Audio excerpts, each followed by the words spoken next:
How to mind your business and live a soft, rich goddess life.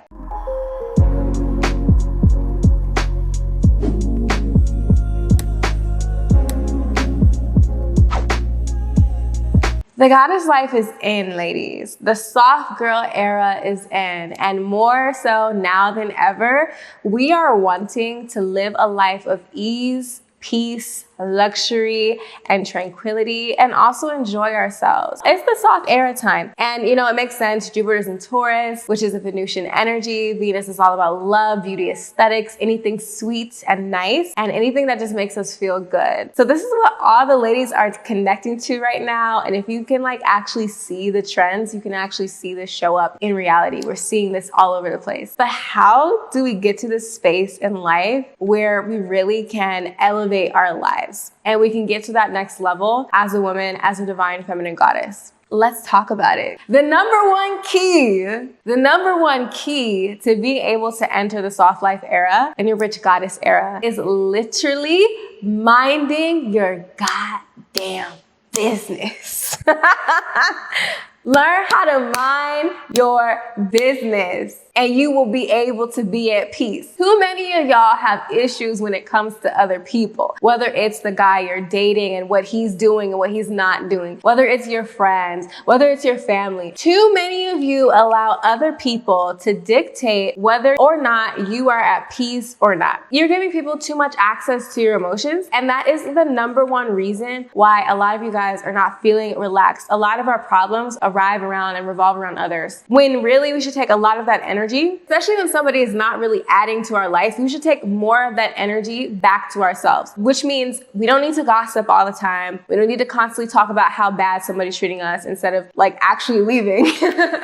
All we have to do is literally mind our freaking business. And if you really think about that statement, it's about literally having an intention, right? So putting intention on what it is that you are doing, because your subconscious mind doesn't know the difference between when you are talking about another person and when you're talking about yourself. So when you're talking negatively about other people, your mind is translating that in your head as if you were speaking to yourself. So you want to be careful about the things that you speak and the things that you say and the energy that you send others, right? Because when they say when you poke a finger, you got 3 poking back at you. So this is going to be how to mind your business so that you can go to the next level in your life. So let's get into it. Mind the business that pays you. Here's the number one thing. Once again, a lot of us get trapped and stuck in comparison thinking, where we're constantly comparing ourselves to other people. We're either comparing our beauty to others or comparing our business success to others for my goddesspreneurs. We're just constantly in comparison with other people. And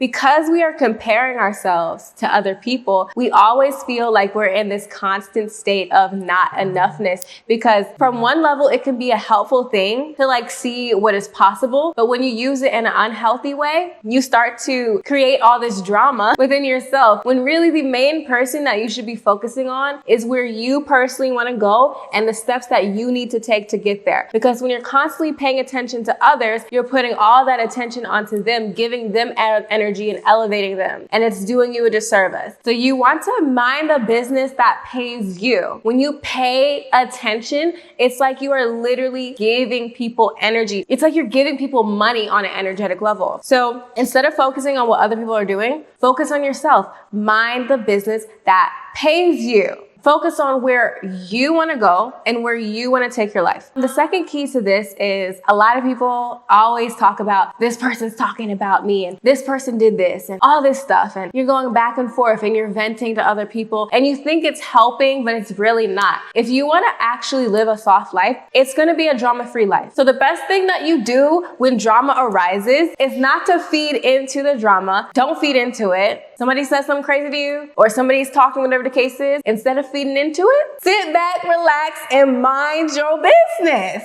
They can do it. They can talk however they want to talk. But when you start putting fuel to the fire and you start adding more fire to the energy, it just gets out of control. But when you step back into the feminine principle, which is the water covers up fire. So instead of getting that satisfaction of raising all those chemicals in your body and that addiction to all that energy and drama, let people do them. And then the drama literally goes away. There's no drama. Because the more we have that drama in our lives, we have less time for peace and relaxation and massages. Okay, 3, you want to focus on your passion. So as a woman, we're very much so in connection with our heart chakra, our sacral chakra, which are just our hearts and our wombs, things that turn us on. So things that make that thing tingle, as well as things that make our heart expand. You want to fill your life up as much as possible with things that make your heart tingle and make your thing tingle. Because the more that we stay in that energy and vibration of passion, like, I love what I'm doing. I'm super excited. I'm having so much fun. That is magnetic energy. Literally, when you stay in that vibration,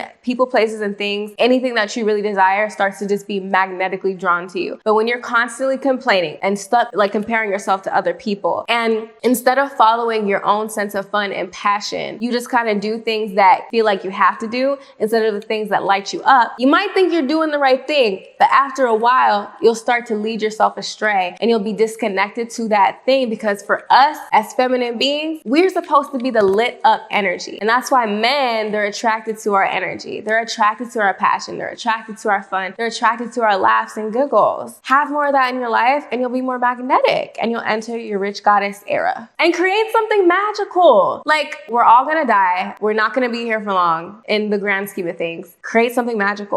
Like, step into that energy of passion and excitement. And no, I know people are saying, you gotta have more than just passion to run a business. You can be passionate about a lot of things. You don't gotta be passionate about your business model. Like, classic example is, not everybody is passionate about car washes, but you could be passionate about making money. You could be passionate about figuring things out. It doesn't necessarily mean you have to monetize your passion, but it just is about this energy of feeling excited about something. Follow your excitement and watch how far you go. Number 4, get used to accepting others as who they are and looking at their actions. So a lot of women are super confused. They be like, oh my God, does he like me? Does he this? I don't know if she likes me. I don't know if he likes me. It's kind of confusing. He's giving me mixed signals and he's doing this and doing that. Listen, if you're in a state of confusion, it's not giving what it needs to give. Because if he really is into you, or if they're really into you, they're really your friend, it's gonna be very clear according to their actions, unless they're super shy. For the most part, if there's a state of confusion, it's probably some Neptunian BS that you're not seeing clearly. You're not seeing the situation clearly for what it is. So literally, just look at people's actions, and that's gonna tell you exactly how they feel about you. And when you see a guy, he's kind of going in and out of your life, he's not really doing the most for you, and he's kind of just giving you bare minimum energy, guess what?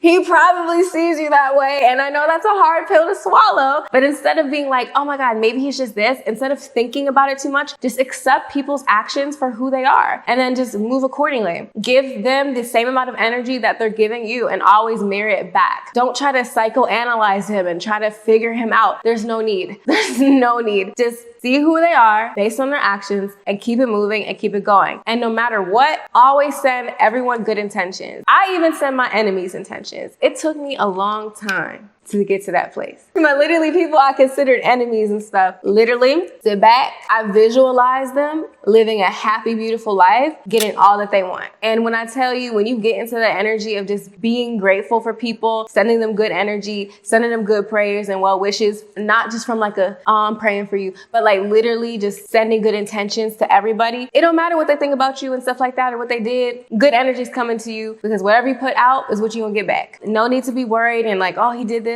Send them good energy anyway and keep it moving. And it's their loss if they didn't treat you correctly. Keep on moving, keep on going.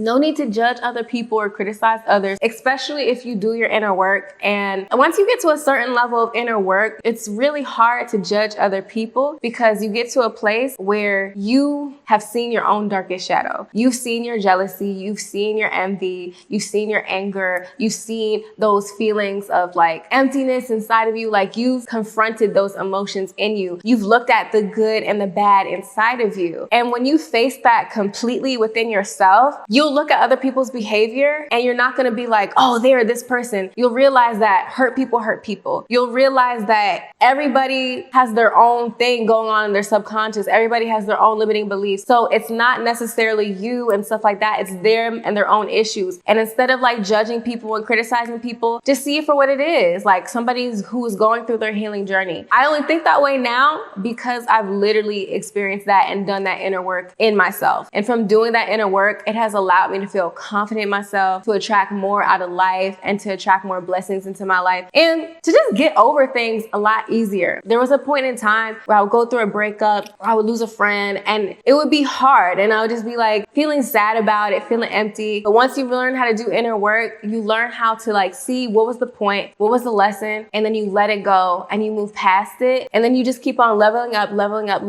and things get better and better and better. And if you don't know where to start when it comes to your inner work, definitely check out Rich Goddess Club, my online club and community, which has courses, classes, community. We go live, stuff of that nature. And we do everything self-development, goddess spirituality, love, sex, seduction, money, entrepreneurship, all of it. Like literally it's about living a 5-star life. And a lot of stuff that we do is inner work, is looking within so that we can see what's going on the inside, be reflected on the outside in amazing, beautiful ways. And it's not that hard once you have a framework and a process. So definitely tune in with us down below in the description box, richgoddessclub.com.io, and hopefully I'll see you there on live. Yes. So that's how you mind the business that keeps you and let things go and keep things moving and flowing and really just walk around with this energy of unbothered and unfuckwittable. And let me tell you something, when you're truly unfuckwittable and like people feel that in your body, it's not something you're pretending to be, it's something you truly are.